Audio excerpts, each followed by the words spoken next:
Hello everyone, and welcome back to the channel. I know it's been a long time since I've posted a video, but I promise I will try to be more frequent. So, today's poem is one of the most famous and most mysterious poems ever written in English. The Tiger by William Blake. At first glance, it looks like a simple poem about a tiger. But as we read it carefully, we realize that Blake is not really interested in the animal itself. Instead, he asks one of the greatest philosophical and theological questions ever asked in literature. How can the same creator who made innocence also create terror? How can the same universe contain both beauty and violence?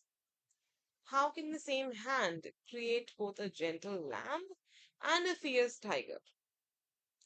These are the questions that philosophers, theologians, and writers have debated for centuries.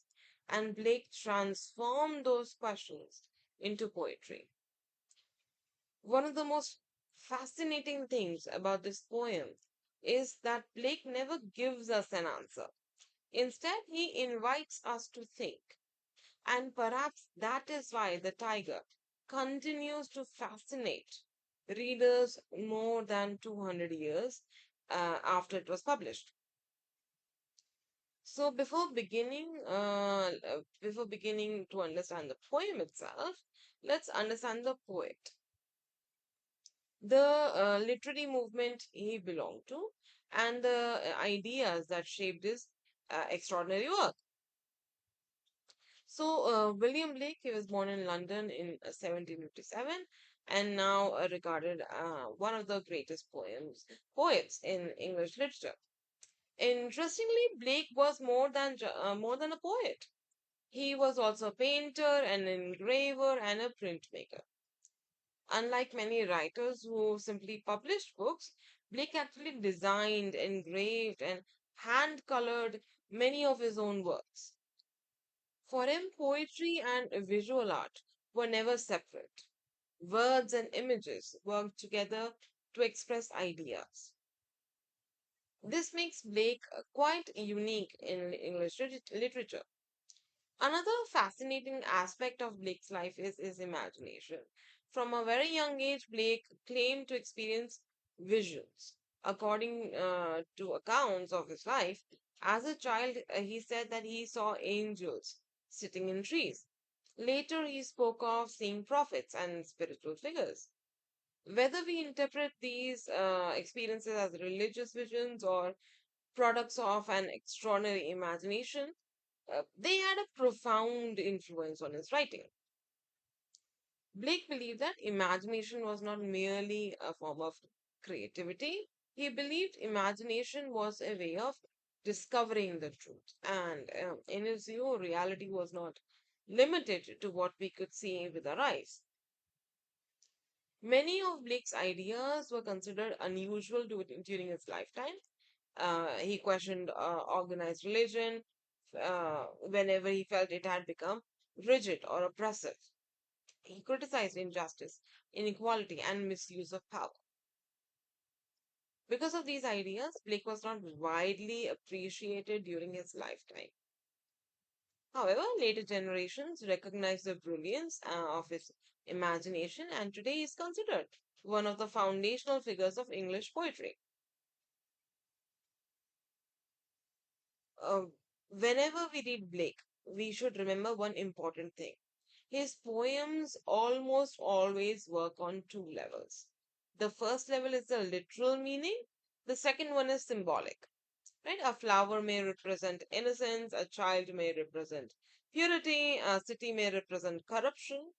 And in today's poem, a tiger represents far more than simply a wild animal. So, as we read the tiger, keep asking yourself one question: what does the tiger symbolize?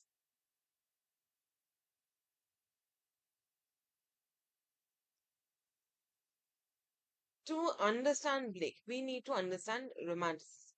Okay? Blake uh, is generally considered one of the earliest romantic poets.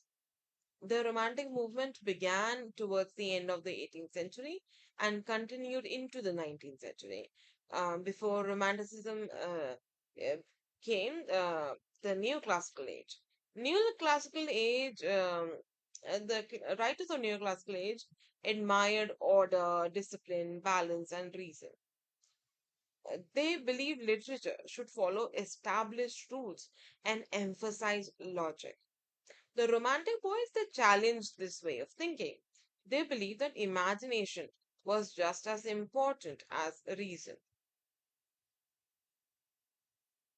Emotion was just as important as logic. Nature was not merely scenery, it was alive, meaningful, and capable of teaching human beings profound truths.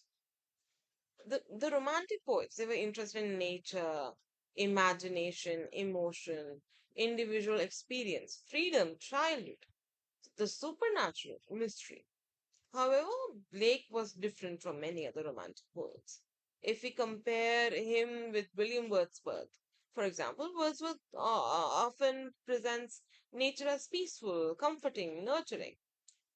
Blake certainly values nature, but for him, nature is also mysterious, frightening, and deeply symbolic.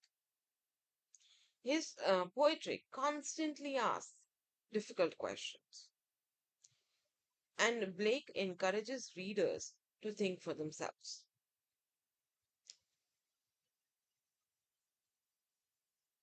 Before we begin reading the poem, let's also understand what kind of poem this is. The Tiger is a lyric poem. The word lyric originally comes from the lyre, a musical instrument used in ancient Greece. Poems that were sung with the accompaniment of a lyre gradually came to be known as lyric poems. Today, a lyric poem generally refers to a short poem that expresses thoughts, feelings, and reflections of a single speaker. Unlike an epic, it does not narrate a long story. Unlike a play, it does not depend on dialogue. Instead, it focuses on a single emotion or intellectual experience. Interestingly, the tiger is slightly unusual as a lyric poem. Rather than experiencing personal emotions directly, it expresses wonder, curiosity, and philosophical questioning. Nearly every stanza is built around questions. This creates a sense of mystery. As readers, we begin asking those questions ourselves. And that is exactly Blake's intention. Now we come to perhaps the most important background concept for understanding the poem. The tiger belongs to Blake's collection called Songs of Experience, published in 1974. Several years earlier, Blake had published another collection called Songs of Innocence. Eventually, he combined both collections under one title, Songs of Innocence and of Experience, showing the two contrary states of human soul. Notice the subtle carefully. He calls innocence and experience two contrary states of the human soul. This does not simply mean childhood versus adulthood, it is deeper than that. For Blake, innocence represents purity, hope, faith, simplicity, trust. Experience represents suffering, knowledge, fear, corruption, awareness of evil. Neither state is completely sufficient on its own. Human life evolves both innocence and experience.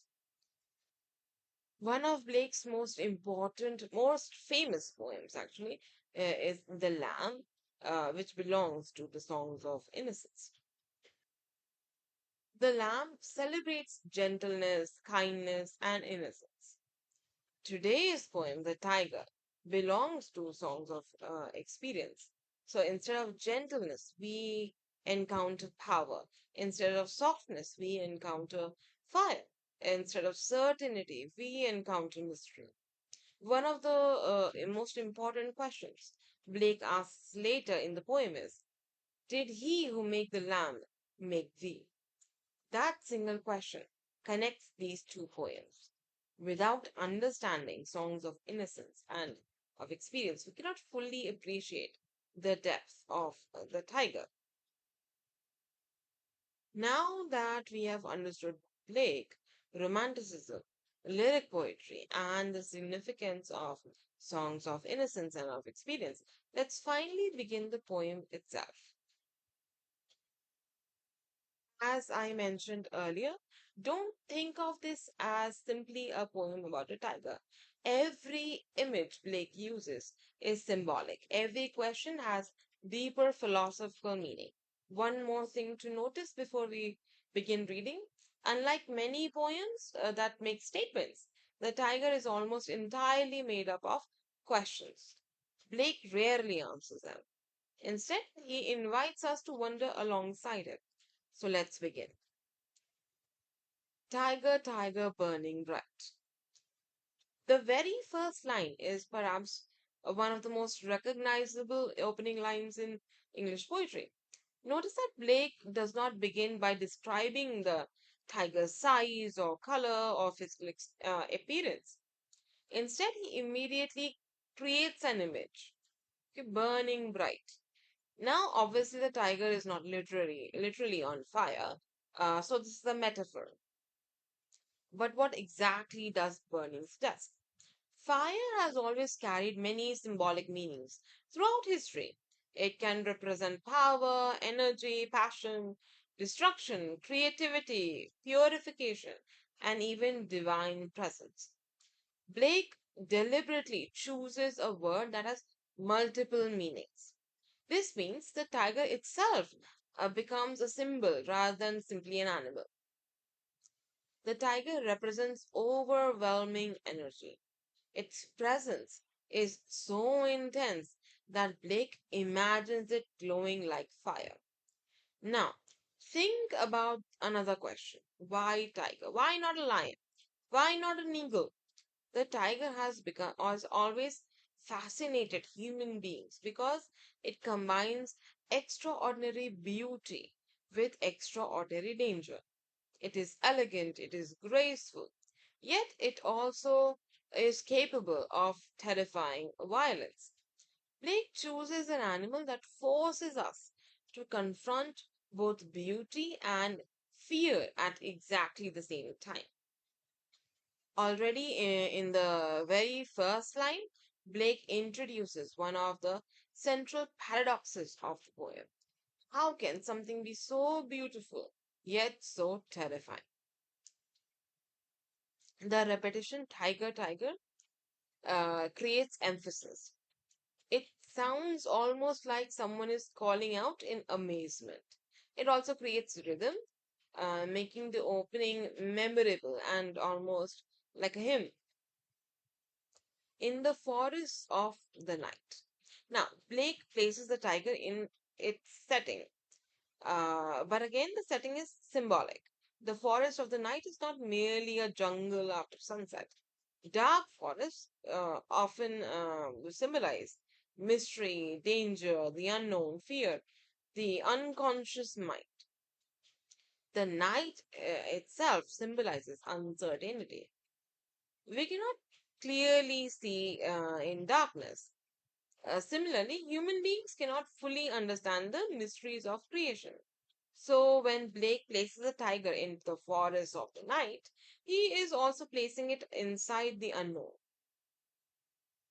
The tiger belongs to a world beyond complete human understanding. There is also beautiful contrast here. Tiger burns brightly, but it exists inside darkness. Light exists within darkness. Beauty exists within terror. So Blake is presenting opposing ideas together. What immortal hand or eye? Now Blake's first great philosophical question comes. It arrives. So notice the word immortal.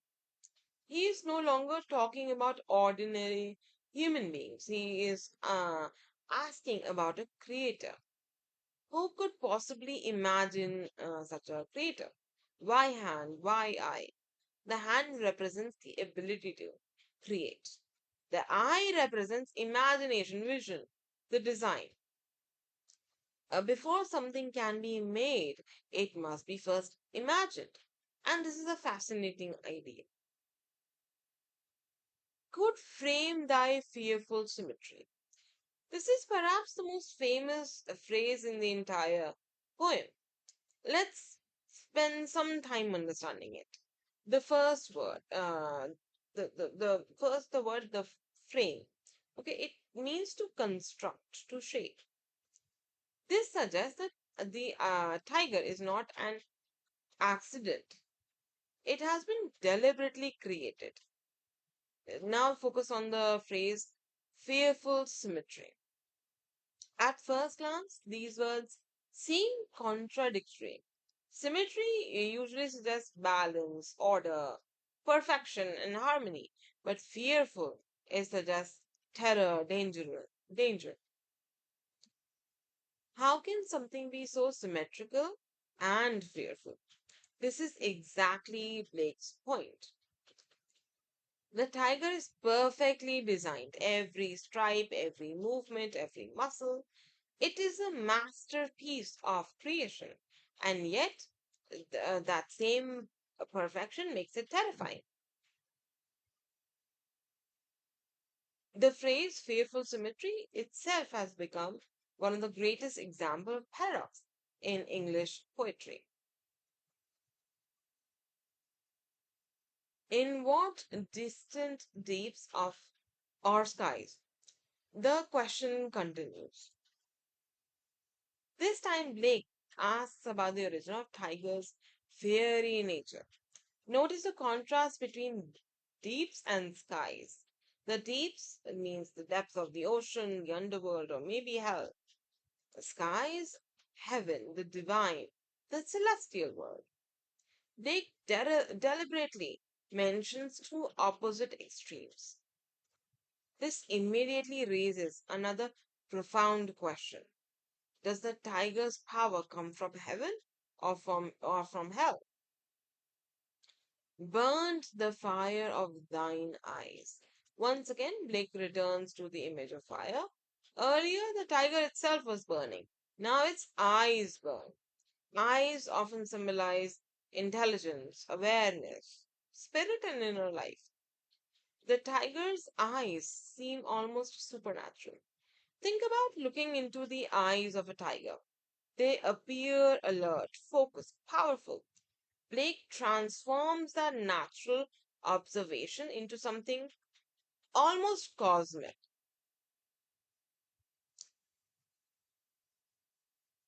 On what wings dare he aspire? Now the language becomes even more dramatic. Wings immediately reminds us of angels, but they also remind us of myths such as Icarus, who dared to fly too close to the sun. The key word here is dare. Blake does not ask who could create the tiger. He asks who would dare to create it. The act of creation itself requires extraordinary courage. Why? Because creating something so powerful also means creating something capable of destruction. What the hand dared sees the fire. Now, this line contains one of Blake's most fascinating allusions. Many scholars believe Blake is recalling the Greek myth of Prometheus, who stole fire from the gods and gave it to humanity. In that myth, the fire represents knowledge, creativity, civilization, and power. Prometheus was severely punished for such a daring act. If Blake has this story in mind, then the question becomes even richer. Who could dare to seize such immense creative power? Another possible interpretation of this line is biblical. Fire often represents God, or God's presence in the Bible. Think of Moses and the burning bush, or the pillar of fire that guided the Israelites. So Blake may be asking who possesses the divine power necessary to create something as magnificent and terrifying as the tiger. And what shoulder and what art? This line may seem simple, but every word is carefully chosen. Blake is asked two questions. First, what shoulder? Why shoulder? Because the shoulder represents physical strength. Imagine a blacksmith lifting a heavy hammer over and over again. That requires enormous power. Blake is suggesting that creating the tiger is not an ordinary act, it requires immense strength. And now the second word, what art? This is equally important. Creating the tiger requires not only strength but also artistic skill. Anyone can strike a piece of metal, but not anyone can create a beautiful sculpture. Similarly, immense power alone cannot create the tiger. The creator must also possess imagination, precision, and artistic genius. Could twist the sinews of thy heart. Now, Blake becomes much more specific. Sinews are the strongest tissues that connect muscles to the bones. Without sinews, movement would be impossible. Why does Blake mention the tiger's heart instead of its claws or teeth? Because throughout literature, the heart often symbolizes life itself. The tiger's courage, its energy, its fierce vitality, all come from its heart. Blake imagines the creator carefully twisting these sinews into place. The verb twist is also fascinating because it suggests effort, precision, and when thy heart began to beat. Now, this line marks an extraordinary moment. Until now, Blake has imagined the tiger being constructed. Now, for the first time, it comes alive. Can you imagine the scene? The blacksmith has finished forging its creation, then suddenly the heart begins to beat. It's almost like witnessing the very first moment of life. Blake doesn't describe this dramatically. Instead, he quietly asks another question. This restraint actually makes the moment even more powerful. What dread hand and what dread feet. Now, notice something interesting. Earlier, Blake asked, what immortal hand or eye? Now he changes the word. Instead of immortal, he says dread. Dread means that something that inspires fear, awe, and overwhelming respect. This tells us something important. The more Blake thinks about the tiger, the more terrifying its creator appears. The creator is no longer simply immortal. Now, the creator is awe inspiring, perhaps even frightening. Some scholars suggest that this line uh, creates the image of a powerful craftsman standing firmly at his forge. Others believe Blake is emphasizing that the creator is fully engaged in the act of creation. What the hammer, what the chain. Now we enter what many critics call the blacksmith's workshop. Notice how suddenly the vocabulary changes. Hammer, chain. These are not words we normally associate with poetry about nature. Instead, they belong to a forge. The hammer represents force, the chain represents control. Together, they suggest that the tiger is being carefully shaped through immense effort. Some literary critics have connected these images to industrial revolution, which was transforming England during Blake's lifetime. Factories, machines, metal, fire, forging. Um, Blake, although does not directly mention factories, but these images would have felt very familiar to his readers.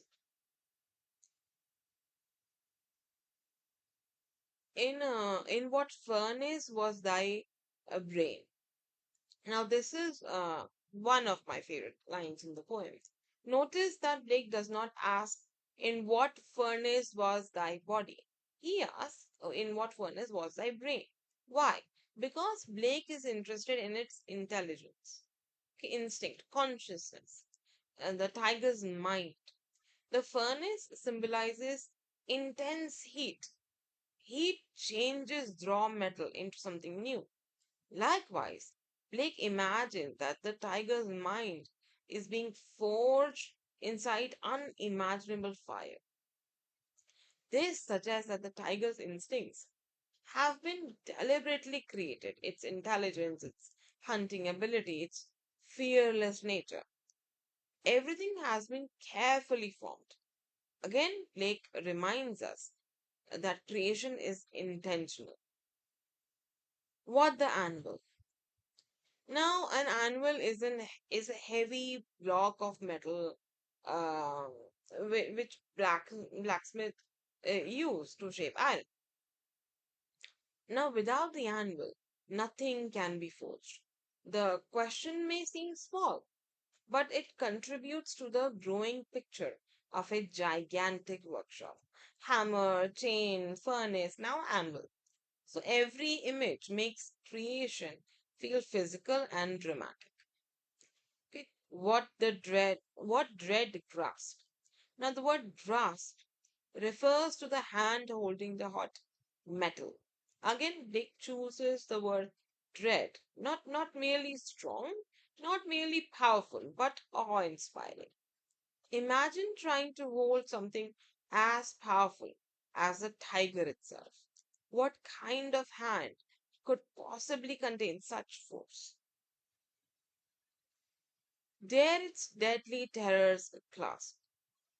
Notice how the stanza ends. Earlier, Blake repeatedly uses the word dare. Now it appears again. Who could dare hold such terrifying power? The tiger is described as possessing deadly terrors. This phrase reminds us that the tiger is dangerous. Its beauty cannot be separated from its power. Its elegance cannot be separated from its violence. Blake never asks us to choose between these qualities. Instead, he asks us to accept that they exist together. And this brings us to the one of the more central philosophical ideas of the poem. Human beings often divide the world into simple opposites: good, evil, beauty, terror, creation, destruction. But Blake challenges these divisions. He suggests that reality is far more complex. The tiger is both beautiful and terrifying. Its creator must therefore be capable of creating both. When the stars threw down their spears. This line has puzzled readers for more than 200 years. There are several interpretations, and that's one of the reasons Blake's poetry is so fascinating. Now let's look at those interpretations one by one. The first interpretation is the fall of the rebel angels. Many scholars believe that this line refers to the biblical story of the fall of Satan and the rebel angels.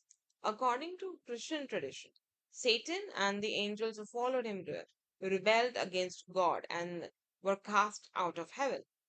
Their spears symbolize warfare and rebellion. When Blake says the stars threw down their spears, he may be suggesting that the rebellion has ended. The defeated angels surrender their weapons.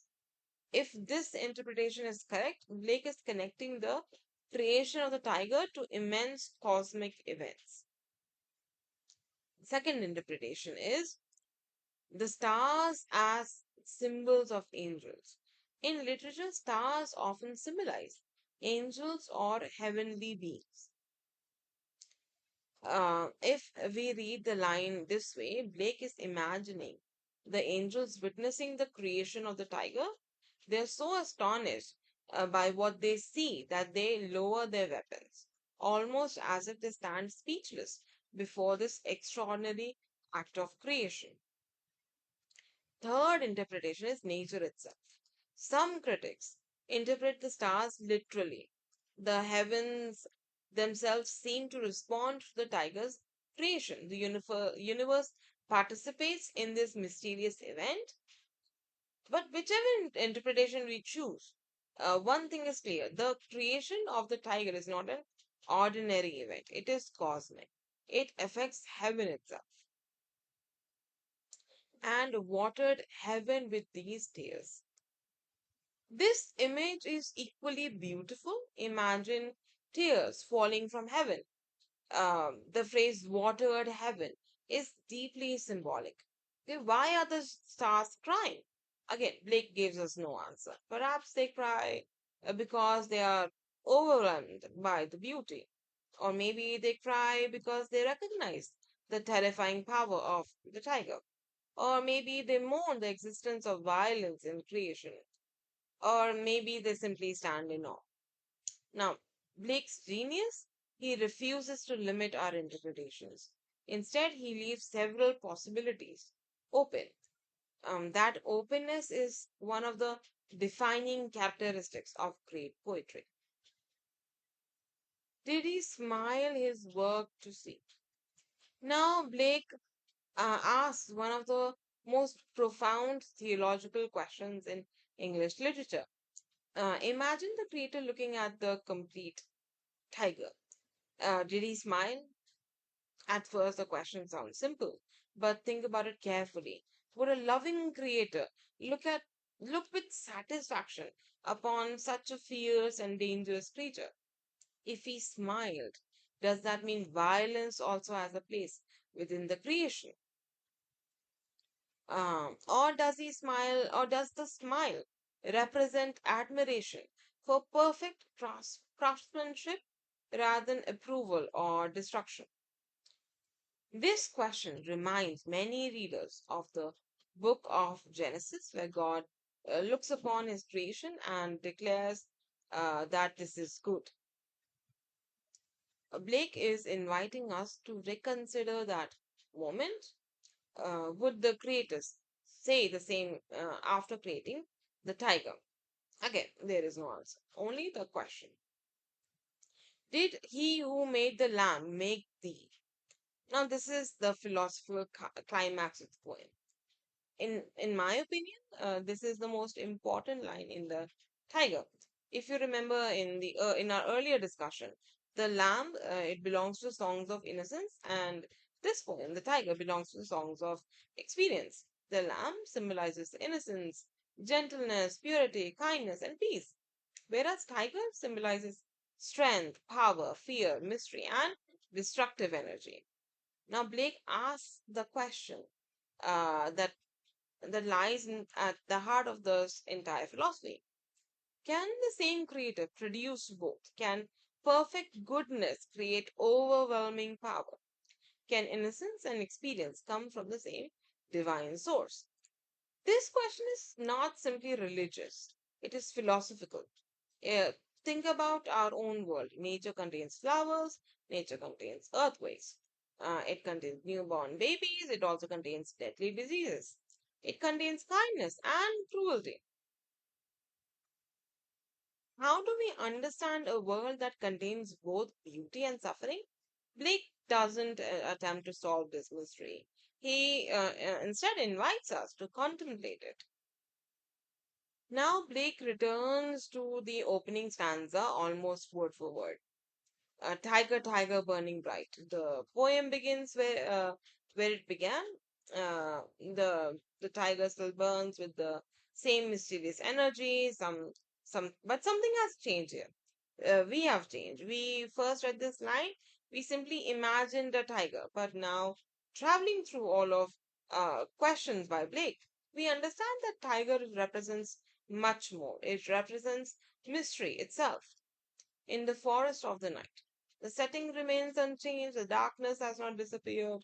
Human understanding is still limited. The mysteries of existence remain mysteries. What immortal hand or eye? Now, notice Blake repeats this question. But for now, one important word change. Dare frame thy fearful symmetry. At the beginning of the poem, Blake asked, could frame thy fearful symmetry. Now he asks, dare frame thy fearful symmetry. This tiny change is incredibly important. Earlier, the question was about ability. Could anyone create the tiger? Now, the question is about courage. Who would dare create such a creation? Blake has moved from asking whether the creation is possible, to asking whether anyone would willingly take responsibility for creating something so powerful. That single word, dare, completely transforms the ending. It leaves us with even deeper mystery than uh, when we began. And Blake ends the poem there. No answer, no conclusion, only wonder. Now that we've completed the poem, let's step back and analyze it as a whole. The tone of the tiger is awe-filled, wondering, philosophical, reverent, and mysterious. Notice that Blake never sounds frightened of the tiger. Instead, he sounds fascinated by it. His tone is one of admiration, mixed with profound curiosity. The mood experienced by the reader changes throughout the poem. At first, we feel curiosity, then amazement, then mystery.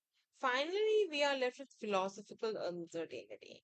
Instead of providing comfort, the poem leaves us thinking. Now, let's look at the important literary devices. First is repetition. The repeated opening lines gives us the poem a musical quality and reinforces the tiger's unforgettable image. Second is rhetorical question. Almost every stanza consists of questions. Uh, Blake rarely answers any of them. Next is symbolism. The tiger symbolizes immense creative power, destructive energy, mystery, experience, and unknowable aspects of creation. The lamb symbolizes innocence. Then metaphor, burning bright. The tiger is compared to fire, and fire symbolizes creation, destruction, energy, divine power. Then we have imagery. Blake uses vivid images throughout the poem, like forest, fire, furnace, hammer, anvil, stars, tears. They help readers visualize the mysterious process of creation. Finally, we have alliteration. Notice phrases like burning bright, fearful symmetry.